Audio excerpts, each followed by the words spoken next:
We back. We are back 12 hours later, same place. Live and online. Live and online. I'm trying to buy some bracket game shares right now. Yeah, I saw that launch. Hasn't opened yet. Tim, open it. You can buy packs though, right? You can just go. You can buy packs, but you can't buy individual. But there's a limited number, and I want some France, but France is sold out. Did you claim your demo day? I didn't, which was dumb, but I didn't know where to go. So I feel like it's still there right now. Yeah, there's 37 remaining. Oh, where is it? Send me that. Okay. It's just bracket.game/seedclub. Bracket.game/seedclub. This goes for everyone listening to. Claim free Well, share. I'm trying to front run everybody here now because... Let's go. Nice. Okay, what did I get? Oh, one pack to open. Open pack. I really... Yeah. Ooh, the sticker. The C-Club sticker. That's nice. I hate that I have to get a code emailed to me. Like, it's literally the most annoying thing ever. It's the worst thing, and it's the worst. I feel like UX in the history of logging in. The overall UX though that they have here is just like, I mean, other than that little piece there is just absurdly simple. Totally nice. Except I just got some Albania from that pack, so that's not ideal. That is not ideal. Okay, what did I get here? I want to redraw. Well, you can go buy some more. Yeah, no, I've actually bought some Spain this morning. Spain looked really good against. The only thing I've watched is Spain, Italy, and Spain looked really good. I got Netherlands and Albania. Oh, that's what I got too. Is that? Okay. Do they just load the C-Club packs with Albania? We got the Dutch stuff and Albania. It could be good. I watched Canada play, and they only lost 1-0 to Argentina. And they had. You know what? They actually, I think it was 2-0, but they looked good. Oh yeah, 2-0, 2-0. Yeah, right. I watched that too. They look good. I was pretty happy with that. Me too. Yeah. All right, we're doing a show here. Oh, right on. Okay, so obviously big week for us here. I figure we're probably going to talk a little bit about just SEO 7, about demo day, etc. Yeah. Excited that we have Karan from Wildcard, which is a new app that's launched this week. Kind of takes a bunch of the popular mechanics that are out there, packages them up in a really interesting way. So excited to dive into that. Apparently, we're back on tokenizing our time, which feels very 2020. I love seeing it run back and in new ways. I guess we're finally going to talk about Telegram as well. So, Raton. Hamster, right? Perfect. That's a great emoji to use for it. So, yeah, we'll see where the show goes today. We got no shortage of things to talk about, and excited to dive in with Wildcard. So, I told Peace I wanted to just like have some fun lightning round casual laughs at the end. So I told Peace to load that up. So hopefully we get there. Okay, well we'll make sure we get there then.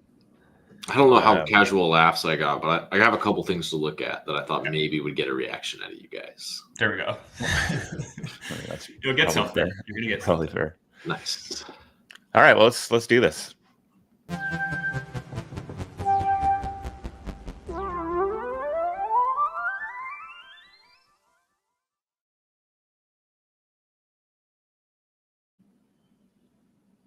I was just about to sneeze. Welcome back, episode 34 of Internet Explorers Ep.34. Every Friday morning, 10 a.m. Pacific, 1 p.m. Eastern, we'll be hanging out and talk about all the weird shit that's happened on the internet this past week, specifically as it relates to consumer crypto. And we are part of the news this week. We're going to dive into conversation around SEO 7. It's fun that we're in the reflection time. We've got Karan from Wildcard here who's going to talk about their launch this week and what going forward and all that topics. Big week for us. Big week for us. Are we getting weird audio with me? Okay. A little bit. To you, Josh, and I'm going to reset this whole thing. Oh, you're sounding actually okay now. Maybe did I just like turn it off and on again, and we're back? Is that better? Yeah, you're totally good now. All right, we're back. Yeah. Yeah, big week for. I mean, you're joking at the kickoff here that we were just doing this yesterday. And thank you to everybody who came and hung out with us for the hour and a bit. I love seeing those numbers go up. So it's just a wonderful way to like bring people or to introduce people to the people that we've got to know over the last 3 months. and hopefully they'll be seeing a lot more of their products in the near future. But we can hold off on diving too much into demo day. I feel like this is like a day for me. Friday just feels like a deep breathe out. I think for any SEO7 teams that are watching us today, I'm sure you're feeling something similar. And then also thinking about next week as we get to kind of lean into the next big undertaking that we have for us. So feeling good about that. Anything else we should say before we dive in and talk with Karan? Should probably just dive in. Let's go. Let's go. Come on up. Hey guys, thank you for What up, having man? Am I pronouncing your name wrong? Tell me I'm not pronouncing your name wrong. Karan. Okay, good. I was like, Karan. All right, brother. Well, I mean, we had a chance to chat, I guess, last week, and you were saying, hey, we're going to be pushing this out live next week, and you did it. You pushed it out live this week. So why don't you introduce yourself, introduce what Wildcard is, and then we can dive in. Sure. So I've been a founder for the last 5 to 6 years. Started with Web2, B2B SaaS, document digitization on camera captured images, walked my way into Web3 with 0x people, and now finally doing Wildcard. Yeah. So I'm a dev/founder. Dev founder. And give us the Wildcard pitch then. What are you building? Sure.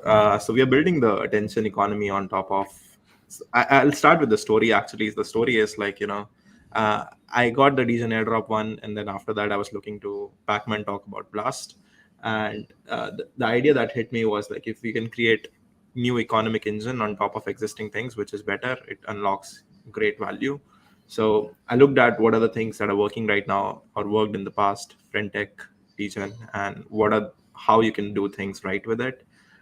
So yeah, that's basically Wildcard, that you can buy into any creator, you can buy and sell them, and by holding their tickets, as we call them, which is equivalent of keys on Frentech, you get rev share of tips that they're receiving on a social platform.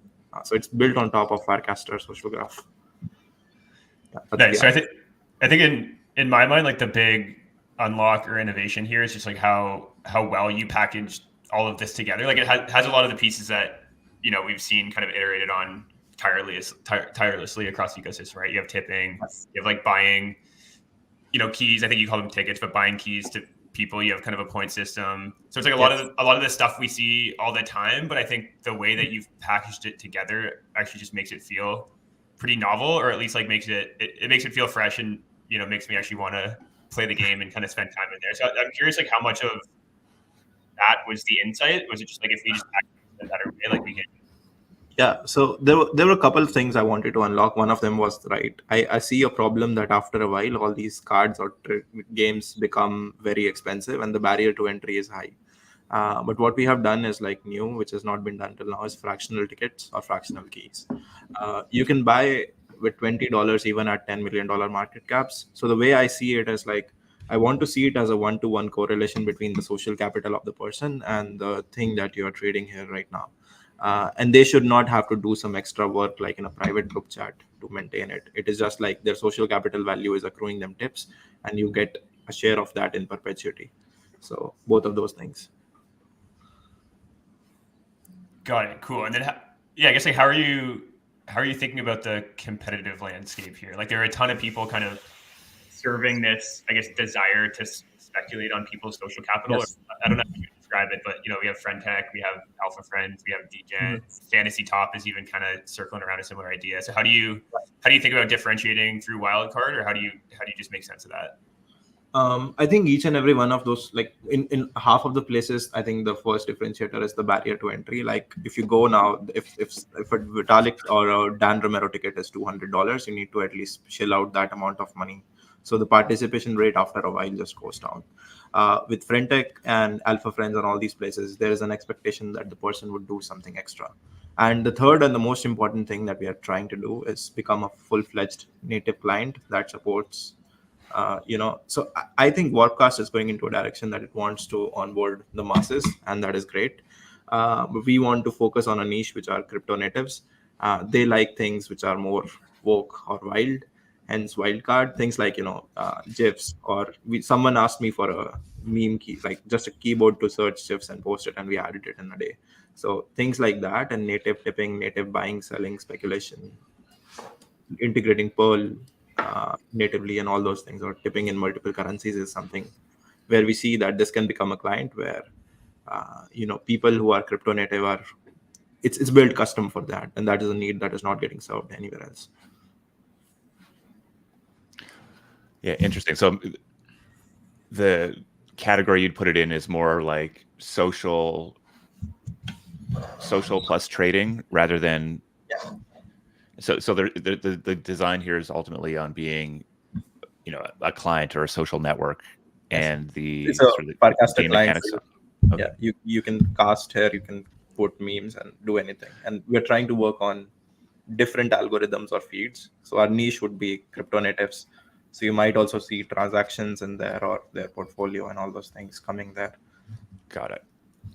I think this is interesting, right? Because one of the big challenges I think you correctly identified, we sort of seen this with Fantasy Top and with Friend Tech, is that there's sort of like this initial excitement around the game. People figure out how to go play that game, and then there's sort of a waning in that excitement. And it seems to be like the ability to go and build multiple games or continue to build games to serve is what will ultimately serve that audience, right? Like you want a new speculative game that can be fun and that I'm going to go win at. And so, I think we've been thinking that often as thinking about that from a brand perspective, right? Where we think of a brand being able to go capture to launch something that's fun and interesting.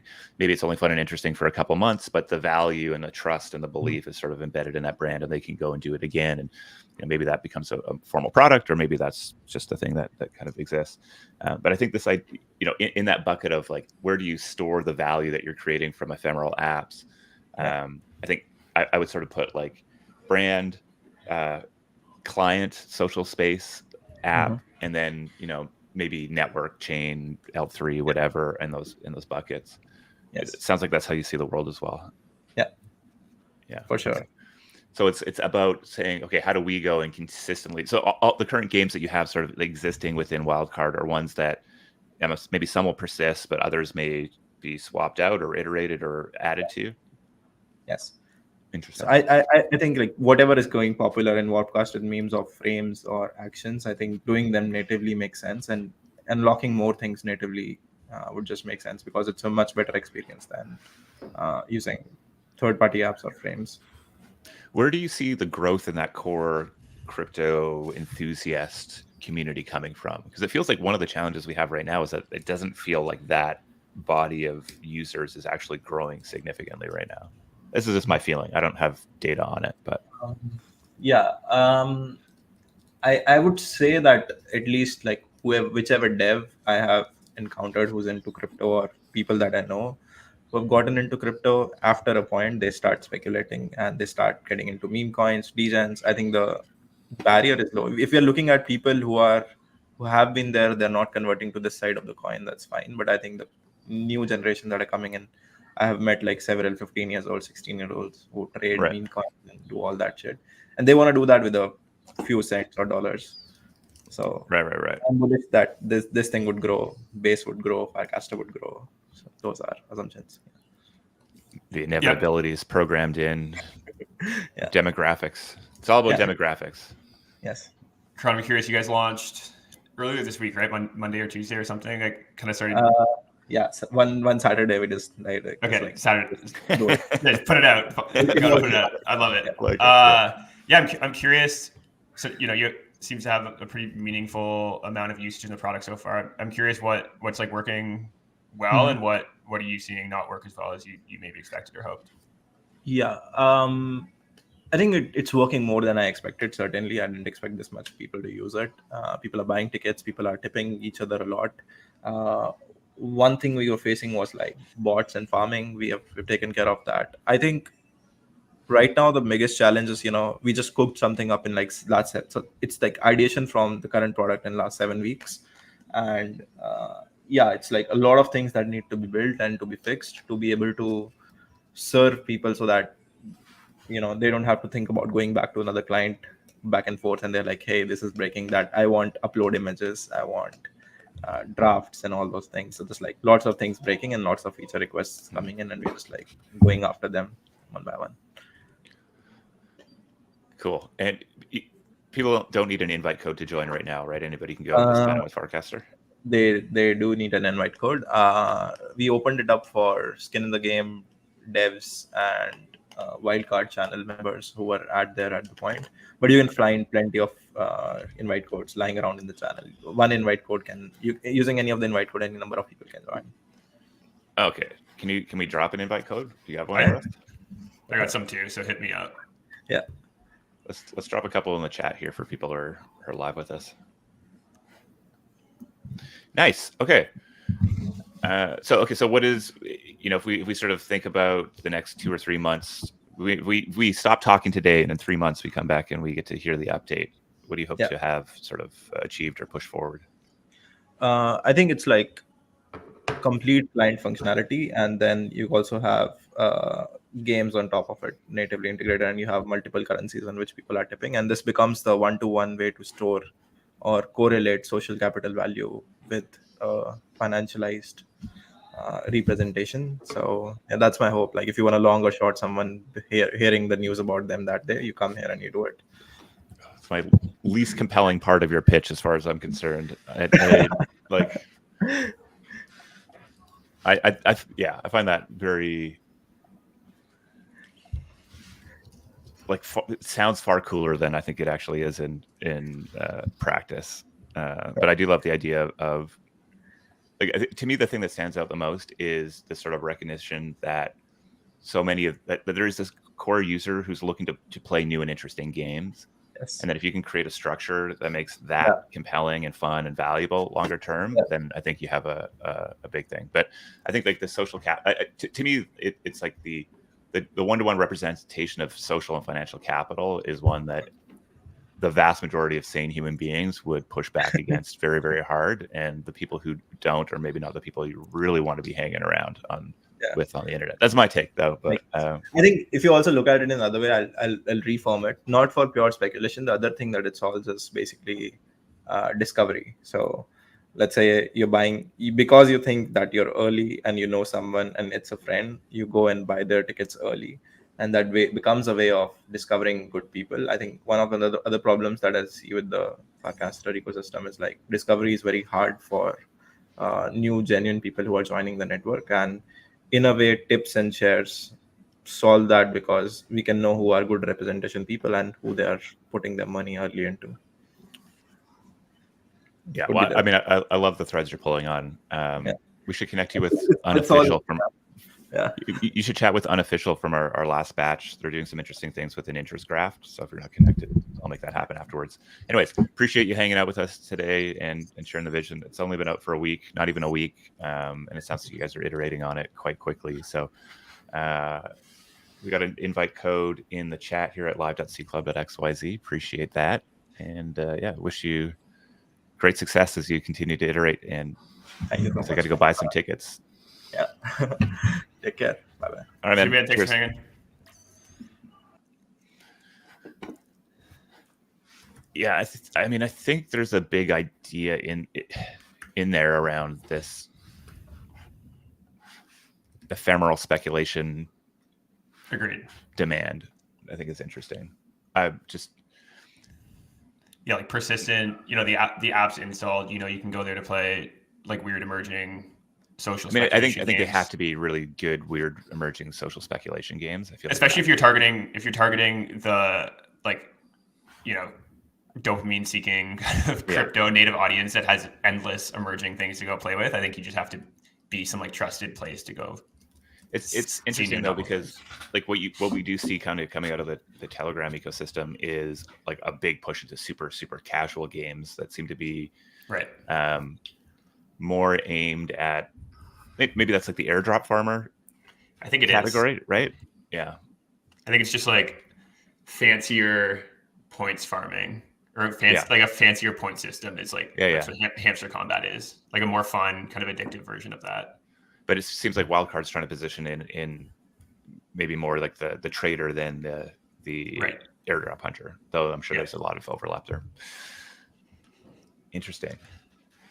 Yeah, it's cool. Definitely got my mind spinning. Just like the value, we've talked about the value of like integrated apps, right? So many people are kind of going narrow and modular, and I think the the killer things are just going to package those together in a compelling way for a specific type of person. And I think just the second I use this, it's like if I'd just seen a new tipping token show up on Farcaster, I would have just completely ignored it. It's like I'm over that, right? Yeah. But this being integrated into this like full experience just made me like I was down to go play this game, or at least like take it for a good spin. Yeah, I mean, I think we see that whether there's sort of established apps that are trying to build more full stack and own the entire experience, or on the consumer side, I think it's the packaging into a delightful experience is kind of the era that we're in right now. It's also just a nice change to see someone come out with a pretty well built, fully fledged product versus it's like a new crypto product launched. Like I'm ready for the shittiest experience I've ever used in my life. And this was good. They did a good job here. Yeah, cool.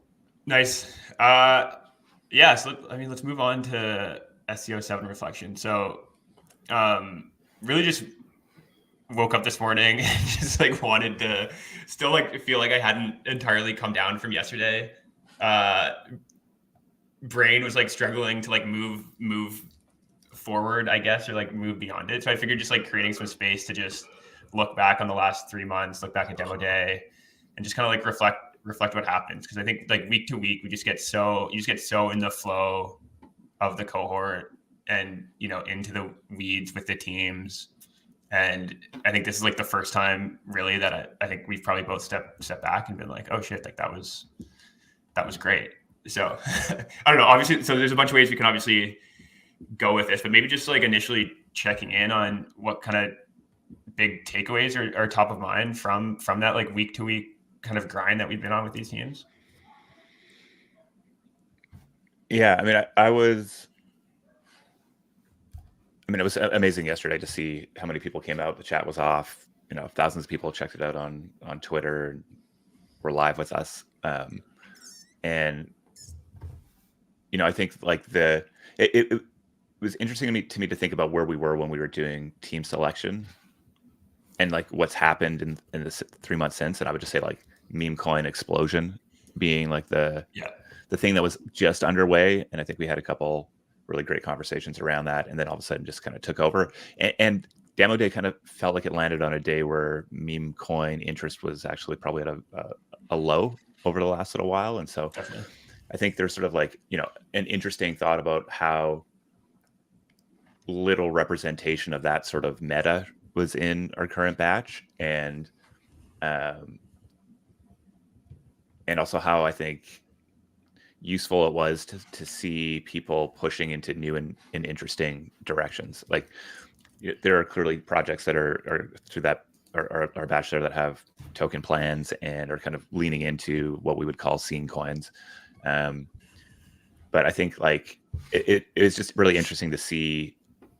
It's easy to sort of, as you're in the day to day, to see just how much is changing on a week to week or month to month perspective, and how quickly interest and hype and everything kind of shifts and flows. I think we probably had 2 or 3 new social fi apps launch and kind of die out in the period of 3 months. And so, I think when we go back to what are kind of the core things we value when we're looking for teams to work with, I think it just comes down to choosing incredible human beings that have really big visions, and then having a deep sense of trust in their ability to sort of to navigate towards value in those opportunities. And so I think there's the progress those teams have made in that over the last 3 months has been huge. They got a ton of work to do still. They're still very, very early in many cases. But I think I'm excited to see that we have 9 teams that are really pulling in unique directions that I think enough people are like, oh, that is cool. There's something there. And then there's enough people who are like, oh, that'll never happen. And I feel like that's like the perfect mix of where you want to be if you're trying to build something new. Yeah, totally. I think those are pretty similar to my maybe 2 big reflections. One is just, and honestly didn't realize this till I wrote that tweet yesterday, but just how many like emerging different categories that these teams are running at, and how much, I guess, just like opportunity space there is actually out there beyond the kind of just like trading games and meme coins that crypto Twitter largely focuses on, like, myself included. So I think like, each of these teams are just running at, these like huge categories that are different than what a lot of people are talking about. And then I think the second one is just seeing the like kind of intentional, methodical community building and bringing products to market that a lot of these teams took counter to a lot of what we see these like breakout kind of highly speculative products doing. Like, Ponder, they've just been kind of quietly in market for 6 months, grown their kind of user base to 40,000 people, learned a ton, like just this very methodical approach, right? Bracket game. Like they just know how early they are and their kind of mission and progress towards it. And, are iterating the product and tightening it up alongside the usage of like 300 kind of very passionate users who are exactly who they want to be building for and learning from. So I think just you can obviously in some cases you need just like instant kind of social liquidity or financial liquidity, and going from 0 to 1 very, very, very quickly needs to happen and makes a lot of sense. But I think, a lot of the things that these teams are building, you can take a more kind of slow, intentional, thoughtful, kind of like community building approach that I think is going to prove to be more sustainable and long lasting. But we'll see. Yeah, it's interesting. I think there are many cases where like, there's going to be a time to, turn on the gas too. And I think there are cases where we'd probably like to see the gas turned on a little more, but there are many ways to build stuff. I mean, I think like if the core thesis is find great people, I think like the balance is always how do you, as human beings who have strong opinions, I will identify myself as one of those. I think you're in that bucket as well. I think it creates a fun dynamic. I mean, fun maybe is my definition of it, of sort of like poking and prodding, but also, ultimately, this is my experience in Seed Club as well. Like there's a lot of really smart, talented, experienced people that you get to bring around you if you're lucky in building in this space. And they have a lot of really great ideas, but they're often not right for what you're building. And so as a founder, being able to tap into that deeper sense of vision that you have and make decisions based on that, I think is essential. So I have no doubt these teams are going to get to really interesting places. They may look like the world that we envision. They may not, but deep confidence in that. Yeah, I think maybe the other big thing was just comparing this cohort to the previous cohort, which, also very focused on consumer crypto, but that was like such a slog at times with just the bear market, no real energy anywhere. Tooling was still, pretty nascent. Like the friend tech moment didn't happen until August, which wasn't that long ago, but was like mid or early days of that cohort. And like prior to that, like consumer crypto just wasn't even a thing that people were talking about or excited by. So just seeing, I don't know, going through this during kind of this like uptick in excitement, the catching on of the consumer crypto narrative, people realizing that this is probably going to be a consumer, application cycle, or that's largely where a lot of the energy is going to go, and just how much easier it is to like kind of like maintain energy week to week when you're kind of building within this environment there's a bit of a wave that you get to surf rather than trying to make the wave and surf it at the same time. I mean, I think that's again, a unique thing about building in this space is that cycles and volatility are real, and timing matters a lot, and everybody's trying to figure out that game. So, I think like the answer is just one foot in front of the other and continue to build and totally be well positioned for when attention comes back, which I think a ton of, we're seeing a lot of success from the SEO6 teams that have just been consistently heads down building, a bunch of new rounds getting done. Wonderful to see. I love like interface as the example. It's like week to week, we're like where's the growth coming from? Where's the new users coming from? And then suddenly market picks up and it's like, oh, they're there. They're there. And just like being like, they were incredibly well positioned for it when it came, but Peace, I think you're going to mint your opening music from yesterday, right? Yeah, actually we are live now. Oh, nice. And nice. It's broken our site design. but it's pinned at the top of the chat, so you can find it there. That was a highlight. I spent the good. entirety of after the show yesterday listening to the entirety of that outro, which I'd already listened to as the entirety of an intro. So yeah, we're so lucky to just be able to be like, Peace, we don't think having a DJ is the vibe. Can you just like throw something together? And then this being the thing that he just shows up with on demo day. Yeah, it was a fun one to put together because I don't know, I spend a lot of time looking at old crap, basically. So I put together a list of all the stuff because these are basically, it's just like tunes I like, one I made, and then a bunch of videos from archive.org. And all of them will lead you down a rabbit hole. It might be dangerous, but there's loads of cool stuff. And yeah, definitely recommend banging some of these into your search engine and see what comes up. Yeah. Sense of danger and archive. I love it. There was one this one, these guys, Viron Education, your gateway to mystical wisdom and spiritual enlightenment. Like, they have a bunch of videos up on archive.org and it's like, this was published in 2023 and it's definitely just an art project, but they're looking for a profound journey of self-discovery and spiritual transformation. So it's like, if you don't know that they're kidding, this is probably actually dangerous shit. I really don't know what they're about. Can you go back to that and just tell me what that actual character is? Like, what is that character? Just like an amazing little dude. Maybe it's a wizard. Like, it's a wizard's cap for sure. Those mouth animations are incredible. Yeah.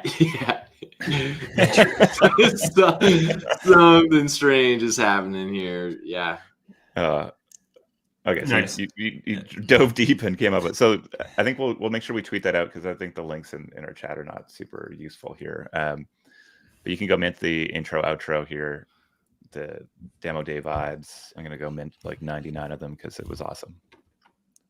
Yeah, Jess. Maybe the last thing here, and I don't know how much we want to talk about, but what's next for? Oh yeah, it's like everybody's DM stuff. So what's next? Yeah, I think I think we still see such a huge opportunity to be like really absurdly early supporters of great people that are trying to go do big things. And I think that the space in the consumer market is far bigger than most people even realize yet. And so I think our big focus over the next little while is going to be putting ourselves into a position where we can do, maybe a higher volume or at least more frequent backing of consumer crypto founders. So I think it's going to, there's some structural stuff we're going to go change on that, but really my excitement is that if somebody's building something interesting, regardless of when they go do it, that Seed Club can be a partner for them at the earliest stages. So I don't know what our next accelerator looks like. Clearly that's a big part of what we do, and we're going to continue to do that, but we're also looking to be in a position to be more bold backers of great builders, even outside of that cycle that we currently run. We're also, I think our big objectives for this year and definitely for the first half of this year were to continue to iterate on our accelerator, to really lean deeper into the media opportunity that we see here. So you've seen a little bit of that with the first podcast we launched from our network called Liquid Culture with Ben Roy and Nat, which is being received super well. Love to see it. Obviously the show as well, but we have a whole bunch more planned there. And we have some fun, I continue to bring this point up, but there was, I think, Wake, and after he was on the show a couple of months ago, went into our Farcaster channel and was like, all right, I'm officially Seed Club pilled. And then the first response to that was, how do I take the pill? And I'm like, fuck, we don't have an easy way for you to take that pill. And so I would say that is probably the biggest focus we have in the next couple of months, is to really make it clear as to how you can go take the pill and become, a deeper part of Seed Club, which has been the core idea from day one. And we got some fun stuff planned there. I don't exactly know where it lands, but I'm pretty excited about it. So a whole lot more of the same, but more and more of it, I think. Yeah, I love it. So TLDR, if you're an enthusiast or just like what we're doing here, stay close. There's more coming. And if you're a founder building consumer crypto projects and you like how we see the world and show up, don't wait till you hear an accelerator announcement. We're going to be open for business as quickly as possible. So reach out. Come talk to us. We have monies. We want to give you monies. Yeah. Cool. Anything else here? Or should we move on to? I don't know. I mean, I feel like the day after is not the right time for me to reflect on all this sort of stuff. You gotta let me go play a couple rounds of golf this week. It just felt like the easy. It felt like the easy thing to talk about. That's right. Yeah, I get it. I love it. I'm sure my answers might change a little bit next week. Yeah. I know. I think like Timmy, I just constantly tap into this deep sense of gratitude for the ability to do this work that we get to do. Like we literally spend our days talking to incredible human beings and like envisioning a world with them and then trying to figure out how we go get there. And I think this is probably what I'm built to go, the thing I'm built to do. And somehow we figured out how to go do it. And then we have thousands of people that show up and get to support these teams as well. So it feels very much, deep gratitude. And also I just see like a much larger scale of impact that we can have here in the coming year. And I'm excited to lean into that. Totally. All right, let's jump to time.fun. Pete, maybe leave that. I'll introduce, but maybe leave that, Nicholas. Spicy. So time.fun, I guess, is the latest like social whatever app that's emerging, kind of a remix of a lot of things we've seen with kind of a subtle flavor change. So basically what time.fun is they allow users to buy and sell minutes of people's time, Twitter accounts time on a bonding curve that you can then exercise for one-to-one meetings, texts, or asynchronous questions. I think so it's on a bonding curve. I think when if you actually redeem your minutes for like a video call or something, that gets sold back into the bonding curve, and then the money goes to the creator. So kind of, I don't know, pretty interesting. There's a big existing Web2 business called, I think, Intros, that seems to be doing pretty well. A lot of the kind of big name kind of tech Web2 tech people are on board on there. And I think just like adding kind of a liquid market on top of it is an interesting innovation. I also think it has like a lot of the friend tech flavors you actually get if you're holding any amount of minutes from someone. You get access to a gated Telegram chat with them as well. So it kind of has the friend tech flavor, but the price is actually backed by access to people's time. So it's kind of it's a cool one to think about. I've clicked around a bit. Nikita Beer, who I think uses Intro a lot. Anytime anyone asks him a question on Twitter, he just tells them to go there and buy time, and then he'll talk to them. So cool to see for a 20-minute conversation sort of thing. Cool to see him come on here, and his time actually pretty quickly, the price discovery kind of landed pretty similarly to what he priced his time at on Intro. So that was kind of cool to see, but I don't know, it's new. I think it's done a couple $1 million in volume. Seems like there's much more kind of speculative activity than actual using for people's time. I don't know what the optimal kind of balance between those two things are, but I don't know, another thing to kind of click around with. I mean, this is fun, right? Because in 2020 we had some of the early personal token experiments were around this idea. Right. I think Ruben Bremenathan did one for sort of legal advice called Counsel. I think Peter Pan did one. I think Amin did one. What was that one? Was it Earn? Was that a similar thing? From 3-4 years ago? I just remember it from kind of early days. I was getting into crypto and Coinbase, earn.com, that Coinbase. I think it was earn. Maybe.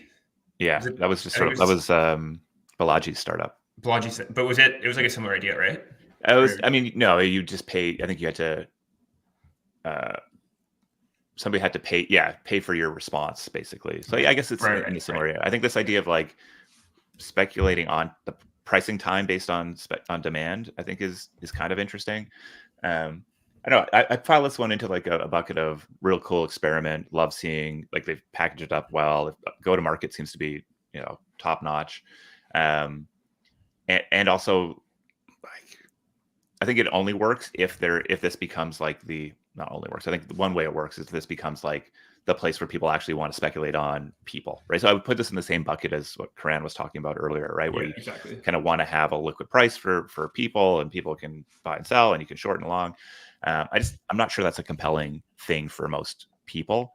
and especially for most professional people. I mean, it works for guys like Nikita who have like a very high barrier to entry to come in and talk to him, and I guess kind of a fun game to play.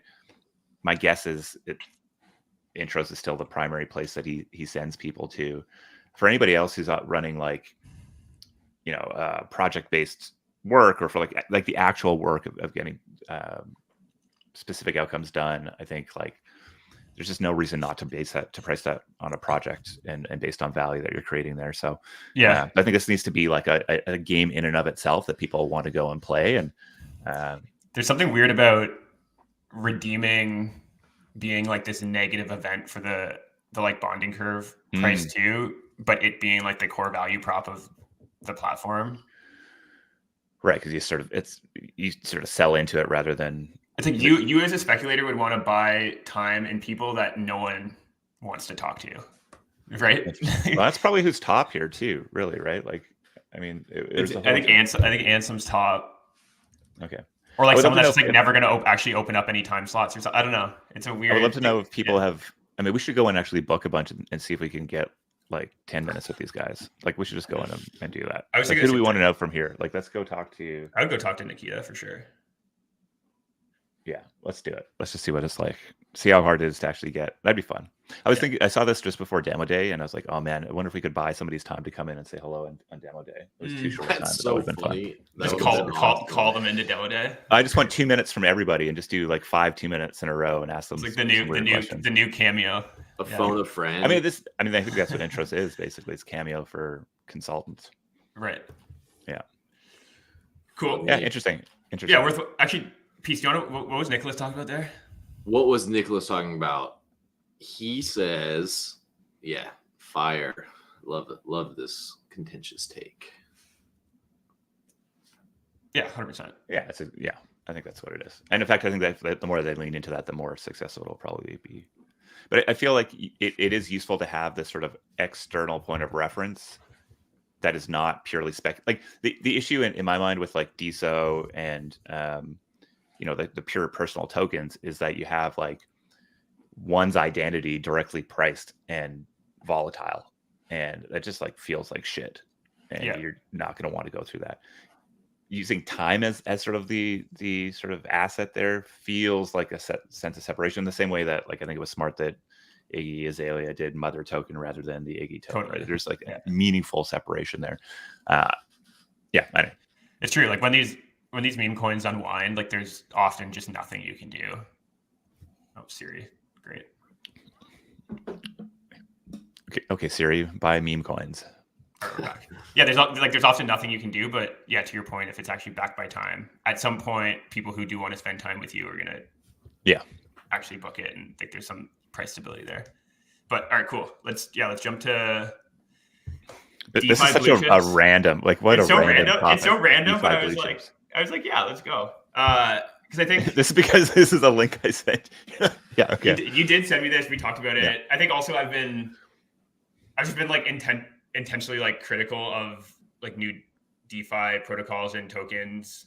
Really just like hammer home how much I believe that like the biggest token networks of the future are going to be kind of like social first, or like culturally kind of motivated and focused. But also I think it was, there's a bunch of posts like this, like some rumblings this week, really just like reminding me how, important and valuable these like core DeFi projects are. They haven't kind of had a narrative recently. They largely haven't bounced back like some of the other assets have, but they're quietly generating, all-time highs in revenue across the board. Regulatory tailwinds are coming. So just starting to see a bunch of people like, asking the question of like, when are these DeFi tokens going to come back? Like when are they just getting too cheap? So I think just kind of like resurfacing that in my mind, I found useful. And then we also had a conversation where I think I said something to you like, these are just going to trade like equity going forward, like some, multiple on revenue. And you're like, yeah, but, globally accessible like equity with global liquidity. And I was like, oh yeah, true. So like, what is that? And then just started thinking about what that like truly means, or like what that would mean for like the traditional like equities market if there was true global liquidity and accessibility. And it's just kind of an interesting line of thinking. So Yeah, I mean, I think the core point of criticism that you've been on is not that there isn't value in these in this infrastructure. Clearly, there's immense value in infrastructure. It's how those tokens have been launched have been preferential to venture capital and founders, and not to retail buyers, and therefore you're seeing price down and to the right. And this is the low float, high FDV narrative that we've been on about for forever. And I think that along with there's just seems to be more and more liquidity in that category, right? More and more DeFi tools launching, I think, have led to, other things being more interesting this time around. But I think there's like these two ways crypto becomes super valuable, or maybe two big categories. I think one is like the computer, which, you hear Chris Dixon on about all the time. These are utility tokens. This is the version of Uber in the future where you get to earn and use tokens and own part of the network. And I mean, compelling future that I'm very excited about, and yet very limited by sort of the regulatory realities that exist here today, specifically like these DeFi protocols not being able to pay out dividends or to effectively buy and burn, or other ways of sort of absolutely representing the value that's actually coming through, or capturing some of the values coming through their networks. And so you kind of have these DeFi protocols that are out there earning fees, and yet not being able to kind of ultimately close the loop in a way that would make these things cash flowing networks. And so I think there's good reason to believe that there's a ton of growth in these primitives and the core products that are there. And, we're more, I think generally the sentiment on regulation has improved in the recent months. And so I guess there's just like a lot of reasons why we should probably be paying attention to some of those things, and likely like early movers there, they continue to be sort of dominant, even though there's a bunch of other iterations that have come out. So I think that's interesting. And then the other big bucket is sort of like, we just call it attention, right? Like, and I think likely both of these things come together, right? Right now they feel like very separate, and it's mostly because of I think the regulatory challenges that exist. But I think like the most compelling DeFi products are going to be ones that have great brands and are sort of a deep sense of ownership over the product, and like most compelling attention assets are ones that will figure out mechanisms that actually drive revenues. And I think the question that many people have is like, okay, well, if we move out purely from this narrative and speculation stage and into one where revenues, cash flows actually being generated, does that actually decrease the value of these networks if they're worth 10, 20, 50, $15 billion and they're making a couple $1 million a year? The analysis on that is maybe saying, well, you're slightly over paying for that revenue. And so the question is like, well, what is the multiple that comes on top of that from pure speculative value, from global access to liquidity, et cetera? So I think it's interesting. I think if we have a long-term view of where crypto goes, I think it's important for us to try to like see the narratives as they are today and figure out how they weave together in the future, because very likely that's what will happen. Yeah. Nice. Okay, let's jump over to Ton. So I don't know, just Ton continues to be one of the biggest narratives of the day. I think it's important to let that land, right? Because I think this has been in the last 6 weeks, 2 months, it went from the people kind of experimenting, or it's being conversations people having, to being like, oh shit, Ton is actually the place where, it's Ton's the next Solana. Those are the types of conversations that we're seeing a ton of kind of Ton native deals come through, and people building on other chains are trying to figure out their Telegram Ton strategy. So like, it's very much top of mind for builders. And so I saw this chart, like so the TVL went from like basically nothing, still, very low from a chain perspective, but it's going parabolic. So you can see the impact that narrative is having on, people bridging over and trying to see what's going on there. Funny looking at, like, if you scroll down to like the top protocols, like there's still just nothing to do. Like, I think the issue I see here is that people are interested in it. They're not interested in Ton. They're interested in Telegram. Which I think, exactly. And so, so the interest really is like, holy shit, Telegram is a onboarding machine. By building Telegram native apps, which I'm sure many of you have used already, but Hamster Combat, Notcoin, whatever, 17 other button clicking things that I can go do on my phone at any time for zero value, or I do still somehow for some reason. It's really about the viral loops that they can build, and you have a couple 100 million users. Easy piece of cake. I think like what is interesting is how little is actually being built on Telegram itself, and there's all the pieces there, right? Because Telegram has a really easy to use wallet that you can use. There's but we haven't seen that sort of like killer use case within Telegram itself or Ton itself to really kick off, and it's curious to me. I mean, even the teams that are building the types of things that I think would be very natural to go build on Ton are not building them on Ton, they're building them on Telegram, and then having like a very sort of a worldview where they hope to integrate with multiple chains, including Ton. But yeah, I still think, I think the tool, like developer tooling that exists, it's still very nascent. There's questions about the reliability of the chain, liquidity, like TVL is still super low. Most people that like builders are targeting haven't actually bridged over there. So I think the right strategy for builders is like absolutely go experiment with and figure out how to tap into the like distribution and viral loops of Telegram. But likely it still makes sense for you to live on, Base or Solana, and just think about that as kind of top of funnel onboarding. How do you pull people into some kind of native owned experience where that's built on top of things elsewhere? But I think go ahead. I think there's an opportunity to take anything that is kind of working, Web 2 or Web 3, and ask the question, what does this look like as a Telegram app where you're purely focused on distribution and engagement? And, I think there's like a number of teams that are and opportunities out there that we've sort of looked at or worked on, including a lot of things that we're thinking about at Seed Club that maybe couldn't be fully delivered as a Telegram app, but might make sense to go do it there.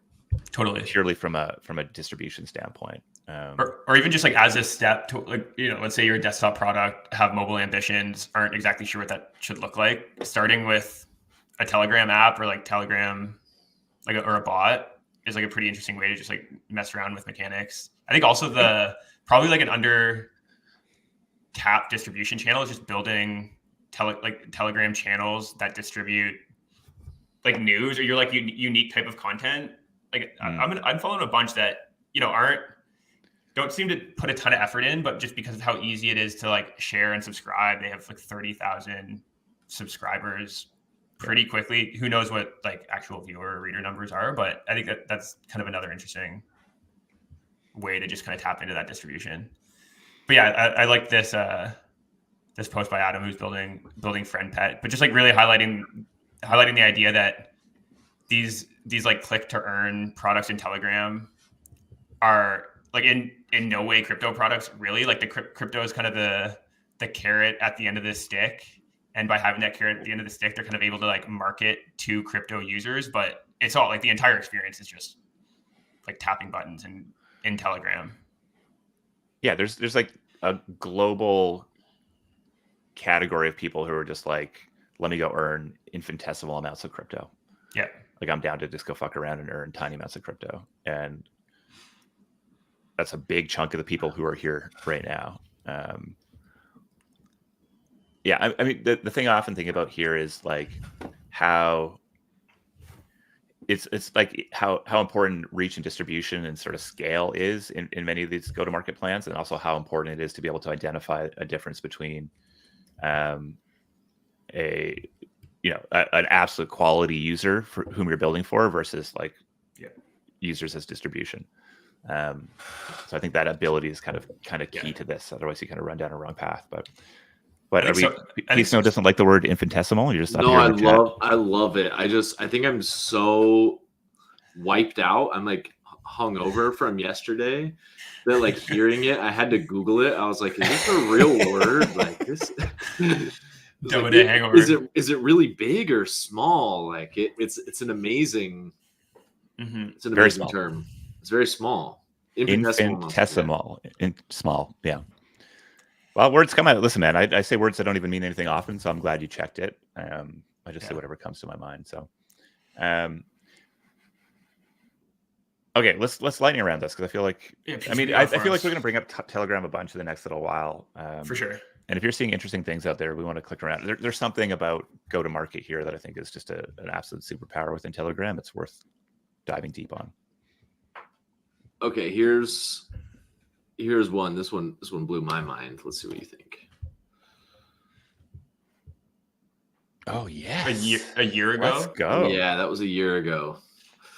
Where were we? I feel like we were somewhere together when that came out. We might have been, but I guess it's really just a statement on Time. the insane way that time moves. And I have no idea if this was 10 years ago or last month, but I have like a clear memory of just there being nothing going on and in crypto when this came out, and just like clicking it and it making noise, being like like a nice like relief from like the quietness of what was out there. Well, this was wonderful because it was sort of on the backdrop of art blocks, kind of, right? The sort of blue chip digital art or NFT art, and then like doing this in a generative way is actually not super easy. And so he came out with this in a time where it was sort of both a poke at what art blocks was and the sort of like the high prices around there, and also at a very dead time in the market. So I don't know if I bought any of these, but I like them. I think that we had like there was a bit of a period there where like art was really it was kind of the thing. Like it was the narrative. AI art was just kind of coming out. The like post photography stuff, brain drops was popping off. People were like going crazy trying to. I think if you like owned the first 3 sets, you got early access, and that was kind of like the big speculative game to be playing at the time. And I remember, and then this came out, and it was like, oh yeah. It's funny. I just opened up Twitter to see what's going on, and 0x Def Beef, who's a big generative artist in and around this time, has just posted this link here because I put it in the chat. This guy is a gem of a human being, and is just now playing a banjo naked in his workshop. Canadian, right? Not Canadian. No, not Canadian. No? No. Rural life, lives in the countryside, dope human being, likes to make metal stuff and cool internet stuff. So, are you sure? Yeah. Okay. Nice. What a guy. Here we go. He's got, in response to payphone prompt 26, show up naked all over the place. So he's got a payphone sort of art piece that he's doing right now. Oh, nice. Awesome. Anyways. Okay, here what else we got?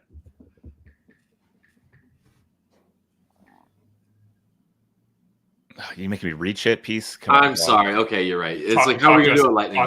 Talk to us about it. Honestly, I just saw LSTs, and maybe the real response is, oh, well, now I'm not going to find it, but someone was like, why do you need LSTs to do this or something? I don't know. Yeah, cool. I don't know. I don't know. You're not compelled by a better friend tag? I mean, what a category. So it is the idea is that you're buying their yield in some way? I have no idea. Oh fuck! What am I going to do with this then, piece? How am I going to react if you don't even know what the hell's going on here? Well, Nicholas, let it be known. Nicholas just messaged me. He said yes, he's Canadian. So fuck you. Is he Canadian? Yeah. Yo, you guys have some gems. Yeah, you have some gems. He doesn't live in Canada, I don't think. Okay. Wow. He may not live here, but we have more. Okay, fine. More reading. Thank you, Nicholas. Nick on his thread game. Authenticity wins. The intersection of purist and tourist is key for apps. Focus on what you like. Don't chase shiny objects. Define risk reward and take a long-term view. User alignment is essential. I like this. I like the purist tourist kind of thing. I mean, this is the conversation that we have very, very regularly. Because I think like you need the to be ideologically driven to get through the bullshit, and you need to be pragmatic enough to make decisions that actually build towards usefulness. And if you're on either edge, it can be very hard to navigate. And I think that's probably been one of the most stark lessons that we've learned over the last couple of years of doing what we're doing. Is I think we've navigated it pretty well, but ultimately being able to identify what that mix is. Yeah. So oh, this is great. This is a classic. I'm sorry we don't have sound hooked in here. But go to the top, go to the caption. Yeah, group chat, logging into Pump.fun. It's accurate. And someone was mentioning, they're like, why have we not just like, how has no one made a casino UI on Uniswap yet? I think I actually saw, who was it? I think it was Chris Martz. He was like That it was Chris who said that. That was he said, or maybe he said that too. But I think he also said he was going to build like a physical, like pump.fun slot machine. And I was like, that's what it was. That's what his sick. reply was. Yeah, like what if you sick. just put Pump.Fun into a slot machine and get a whole bunch of grannies to go and do it. That would be crazy. Those guys. I don't even know. Elon, you got to go do it, man. Yeah. Maybe not quite the brand association they're looking for, given what's going on there, but I think it might be. Maybe that's something we should do. Yeah, that'd be a really fun drop. Just put that into like in Vegas. Billions in Vegas. I love it. I don't want to do this right now. Ask me Chris tomorrow. Is great. I like it. Yeah. All right. Yeah. Let's put that on the calendar for 2 months from now and see if we can get Chris. Yeah, that could be a fun one. That could be a fun one. Nice. Well, cool. We're there. Thank you all for hanging out with us today. It was a fun little adventure down. I don't even know what we talked about, but we said some words, so that was fun. As you can tell, we're thriving after the last 2 weeks leading up to demo day, which you did a great job on, Josh, and just leaning in with our team. So thank you for that. Thank you to everybody who hung out with us yesterday and for continuing to tune in. I love looking over at this live on X box and seeing a couple hundred people hanging out with us here. I was stoked when there was 10 people that would show up right there. Like, you guys are beasts. So this is great. We're back here next Friday, 10 a.m. Pacific time, with another weekly roundup on the consumer crypto space and other related bullshit. Go mint this intro from Peace. It'll be up on our Twitter and Warpcast very soon. It's unhinged. You're gonna want that. Put it on your just put it on your TVs. Like this as just like a background to like a dinner party would be electric. Nice. Slightly distracting, but I like it. Yeah. Yeah. Interesting dinner party. What are you eating? What type of food are you eating when this is being played? Like, what's the appropriate food pairing to this NFT? Olive ice cream. Okay. Is that sweet? It's sweet, yeah. Well, I used to do this. I used to do like vermouth and ice cream, but then I saw someone made an olive ice cream, which sounds amazing. I haven't had it yet, but it's got to be good. So it's actually really good corn ice cream. It's got to be good. Yeah, it's neither of these things are really good, guys. It's just better than you expect. I actually don't like it. I'm not huge on ice cream. Ice cream's very, very low on my like dessert. You just, that's an astonishing statement. Yeah, absolutely astonishing. The ice cream it's very low. There's a lot of things I'd rather eat. Like what? Dessert wise, he's a flan guy. Sorry, Siri. Flan? No, just like cookies. Cookies are good. Cookies ahead of ice cream, way ahead. Give me your top three then. What's your top three? Cookies, cake. Cookies are number one in your dessert? I love cookies. Bro. I love cookies. Maybe if I had more time to like really think about this, I could come up with a better answer, but cookies are firmly ahead of ice cream. I like ice cream cookies. But don't you think ice cream I think I like just cookies better though. Yeah, but like ice cream makes every other dessert better. Pie? I agree. Like if I have pie, better. Yeah. Oh, pie and ice cream. Pie is a category over cookies. Pie over cookies? Yeah. Clearly. Cookies is its own category for sure. Do you know what I really like? Nanaimo bars. Bro. All right. That is. I'm going to play us out. That is such Nanaimo is like, I can see Nanaimo from my house, basically. It's right over here where those bars were invented. And I think that they are the worst dessert to be associated with my geography. Too sweet. Next week when I show up, I'm bringing you a fat platter. Well, you can eat them yourselves, and I'll have my bucket of ice cream. Perfect. Okay, get us out of here. I'm learning too much.